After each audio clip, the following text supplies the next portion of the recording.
असं मी एका व्हिडिओत बोलली होती की खुराक जो आपण देतो ते कोणाला द्यावं आणि कसं आणि किती द्यावं, तसंच आहे. आता हे बघा, ही जी मेंढी आहे ही 8-10 दिवसात येईल आणि ही गाभण मेंढी आहे. आता इयालेल्या जी मेंढी असते त्यांनाच मी खुराक देते. जी इयाला झालेली आहेत ना, ज्यांचे दिवस आता म्हणजे समजा 8 दिवसात 10 दिवसात अशी येणार असेल ना, तिला मी खुराक देते. ते पण थोडं थोडं देते. आणि जी डिलिव्हरी झाले तिला खुराक देतात, तिला पण थोडे दिवस देते, जास्त नाही. 15 दिवस ते 20 दिवस देते, कारण की दूध चांगलं राहण्यासाठी. कसं ह्या ज्या नारी सुवर्ण मेंढ्या आहेत ह्या डिलिव्हरी झाल्या की 2 पिल्लं 3 पिल्लं असे देतात. आणि त्यावेळेला दुधाची जी कमतरता येते ती येऊ नये त्याच्यासाठी डिलिव्हरीच्या आधी ह्या जो खुराक आहे तो देते, कारण की दूध जास्त येण्यासाठी. आणि डिलिव्हरीच्या नंतर दूध तसाच बरोबर राहण्यासाठी मी तो देत असते. आणि कसं आहे ना की ह्यांना बाकीच्या कुठल्याच मेंढ्यांना खुराक वगैरे नसतो. ह्या मेंढ्यांना सुद्धा थोड्या दिवसच फक्त दुधाचा जो ह्या ज्या मेंढरा आहेत बारकी बारकी कोकरं, त्यांना महिनाभर दूध व्यवस्थित भेटावा त्याच्यासाठी, कारण की जास्त पिल्ल्या असल्याने दुधाची कुठेतरी कमतरता होते. म्हणून हा खुराक द्यायचा. दुधावर जो आपण खर्च करतोय त्याच्यापेक्षा ह्या खुराकावर केलं तर ह्या आपल्याला खूप चांगला परवडतोय. आता हे बघा, अशा बॉटलमध्ये आम्ही आणतो आणि थोडं थोडं जी डिलिव्हरी होणार आहे त्यांना देतो. तसंच आता ही जी 8-10 दिवसात डिलिव्हरी होईल म्हणून ही जर एक चालू केलेलं आहे. एक इयालेली आहे, तिचं दूध व्यवस्थित राहण्यासाठी तिला खुराक देतो. बाकीच्या कुठल्या मेंढ्यांना आम्ही खुराक वगैरे देत नाही. आणि हा जो खुराकाचा आमचा जो हे आहे हा मी कंटिन्यू चालू नाही ठेवत, तर फक्त थोडे दिवस मोजके दिवस असतात. जसं ही आल्याच्या नंतर हिचं बाळ थोडं महिनाभर होईपर्यंत आम्ही ते खुराक देणार. आणि जी इयालेली आहेत तिला पण देतोय. हे आता आम्ही असं चालू केलंय की दुधावर आपण खर्च करतो त्याच्यापेक्षा ह्या खुराक जो आपण देतोय त्याच्यावर खर्च केलेला परवडतो, कारण की ह्याला दूध खूप चांगला येतो. हा रिझल्ट म्हणजे आम्ही केलेला आहे हे सर्व, म्हणून त्याचा रिझल्ट खूप चांगला आहे. म्हणून मी तुम्हाला सांगते की प्रत्येकाला खुराक देत बसू नका आणि कंटिन्यू रोज खुराक द्यायचं अशी तर अजिबात चुकी करू नका, कारण की खुराक आपल्याला परवडत नाही.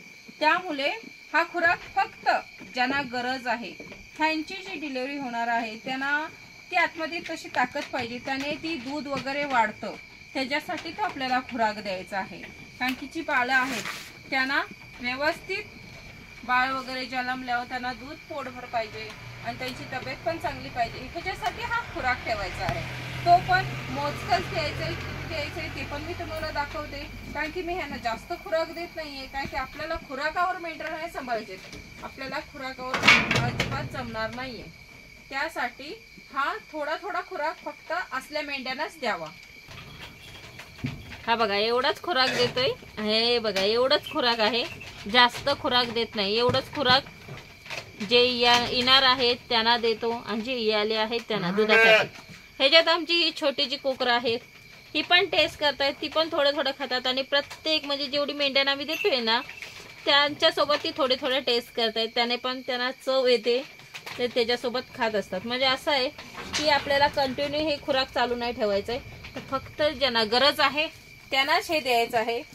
आणि ही आमची कोकरं बघा मस्तपैकी खात आहेत, ती त्यांना पण ती आता चव लागलेली आहे. कारण की आम्ही घरात जेव्हा नेतो तेव्हा जास्त नाही, तर हे बघा एवढंसं त्यांना टेस्टसाठी देत असतो. आणि ते मग त्यात थोडासा नाश करतात, थोडंसं खातात, असं करतात. पण ही ते असं टाकलं ना की ज्या मेंढ्या खाणाऱ्या असतात त्यांच्यासोबत ते थोडं थोडं टेस्ट करत असतात. नाही तर कसं आहे, मीच म्हणते खुराक द्यायचा नाही, खुराक आपल्याला परवडत नाही आणि परत खुराक देणं पण गोष्ट होते, म्हणजे कसं उलटं पालटं वाटतंय.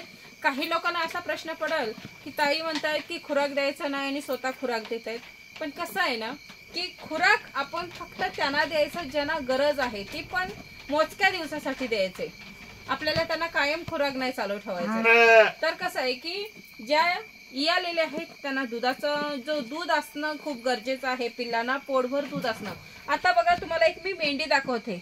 ही जी कोकरं आहेत त्यांची जी आई आहे त्यांना तिला आम्ही खुराक चालू केलंय आणि तिला 2 पिल्लांना दूध इतकं पोटभर भेटतंय हे खुराक चालू केल्यापासून, की दुधाचं आम्ही बाहेरचं जर दूध पाजलं तर ही पिल्लं पियत नाहीत.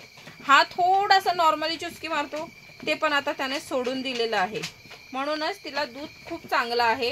हा रिझल्ट खूप चांगला आला, म्हणून आम्ही आता असं करणार आहे. आणि प्रत्येकाला सांगते की जी येणार आहे तिला थोडं थोडं असं खुराक देत जा आणि इयाल्याच्या नंतर पण थोडं थोडं देत जा, ज्याने तिचा जो दुधाचा हे आहे तो व्यवस्थित राहील आणि दूध कमी पडणार नाही. कारण की याने जास्त पिल्लं होतात ना, त्यामुळे दुधाचा थोडा कुठेतरी कमीपणा वाटतो. म्हणून दूध चांगलं राहण्यासाठी हा खुराक द्या. कारण की दूध बाहेरचं आणून विकत देतो मग त्याला जिरत नाही, त्याच्यासाठी हा खुराक देत जा. आता ही बघा, ही जी मेंढी आहे ही आलेली आहे, ती जी 2 कोकरा आहे ती इजा आहे.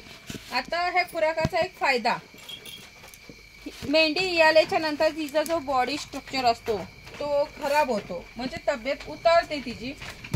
पण ह्या मेंढीला मी डिलिव्हरी व्हायच्या आधीपासून खुराक देतोय. म्हणजे जसं मी बोलली की 7-8 दिवस खुराक चालू आधी करतो, तसं हिचा खुराक चालू केलेला. आणि आता ती इयाल्याच्या नंतर सुद्धा तिला मी खुराक देते, ज्याने तिचा बॉडी स्ट्रक्चर जो आहे तसाच्या तसा आहे, तिची तब्येत खराब झालेली नाहीये. त्यामुळे एक रिझल्ट जो आपल्याला यायला पाहिजे त्या खुराकातनं, तो रिझल्ट खूप चांगला आलेला आहे. म्हणून हा खुराक द्यायचा आहे. आणि हे पण हिला कंटिन्यू चालू नाही ठेवणार आहे, तर फक्त मोजके दिवस. आता हिचे फक्त म्हणजे आम्ही 15 दिवस आणि चालू ठेवणार आहे. त्याच्यानंतर हिचा जो खुराक आहे तो बंद करणार आहे. कारण की पिल्लांना जसं दूध पाहिजे तसं दूध त्यांना भेटत आहे, पोटभर दूध पितात, अगदी टेन्शन नसतं त्यांच्या दुधाचा वगैरे. घरी तुम्ही जबरदस्ती जरी दूध पाजलात तरी पियत नाही. जो एक थोडा थोडा नॉर्मली टेस्ट करत होता त्याने पण बंद केलेला आहे, तो पण मेंढीचाच दूध पितोय आता. त्यामुळे घरचा दूध असा विकत आणणं स्पेशली त्यांच्यासाठी अशी गरज लागत नाही. तो एक आपला बाहेरचा खर्च असतो तो, आणि एक आहे की तो खर्च करण्यापेक्षा हा खर्च परवडतोय की फक्त मेंढीचं दूध त्यांना भेटतोय. आणि जो त्यांना म्हणजे गरजेचं आहे, जसं लहान मुलाला आईचं दूध गरजेचं असतं तसं त्या मेंढीचा जो दूध आहे तो खूप त्या पिल्लांसाठी गरजेचा आहे आणि तो त्यांना भेटत आहे. म्हणूनच आपण ह्या खुराकावर खर्च करायचा, पण लिमिट मध्ये करायचा. नाहीतर रोज जर खुराक द्यायला गेला तर आपला किस्सा मात्र खाली होणार आणि ह्यातनं आपल्याला व्यवसायातनं काहीच फायदा होणार नाहीये. म्हणून प्रत्येक वेळेला खुराक देते वेळी लिमिट मध्ये द्यावं आणि गरजेला जी मेंढी असेल गरजेवंत तिलाच द्यावं. आता हे बघा, हे जे खात आहेत ते असं म्हणजे घरी जातो त्या वेळेला हे थोडंसं शिल्लक ठेवून जातं, ज्याने त्यांना वाटलं गरज वाटली त्या पिल्लांना तेव्हा ते येऊन थोडं थोडं खात असतात. आणि प्रत्येक वेळेला ह्या अशा मेंढ्यांनाच आपण खुराक ठेवायचा, कारण की बाकीच्या मेंढ्यांना द्यायची काही गरज नसते खुराक, त्यांना फक्त चाऱ्यावर ठेवायचा. कारण की चारा हा आपल्याला परवडतो, आपल्या खिशाला सुद्धा परवडतो. त्यामुळे फक्त खुराक डिलिव्हरी होणाऱ्या मेंढीला आणि इयाल्याच्या नंतर जी मेंढी असते, कारण की तिचा जो बॉडी स्ट्रक्चर आहे तो व्यवस्थित राहण्यासाठी आणि तिला दूध चांगलं येण्यास. कारण की कसं आहे ना, आम्हाला त्रास झालेला होता सुरुवातीला, आम्ही अशीच दूध वगैरे बाहेर आणायचं आणि मग हेच प्रॉब्लेम वगैरे जिरायचं वगैरे होतो. त्यामुळे कसला प्रॉब्लेम तुम्हाला येऊ नये, तुम्हाला अडचण तसली येऊ नये म्हणून सांगते की अशा मेंढ्यांना हा खुराक द्यायचा, ज्याने दुधाचा पण त्रास होत नाही आणि त्यांना दूध पण चांगला राहतो. कारण की त्यांची पिल्लं जास्त असतात, त्यामुळे दूध पण त्यांना तसं पाहिजे आणि त्यांची काळजी घेण्यासाठी त्यांना थोडं थोडं असं खुराक द्यायचं आणि थोड्या दिवसासाठीच द्यायचं, जास्त दिवसासाठी द्यायची नाही. कारण की ह्यांना खुराकाची त्यावेळेला गरज असते.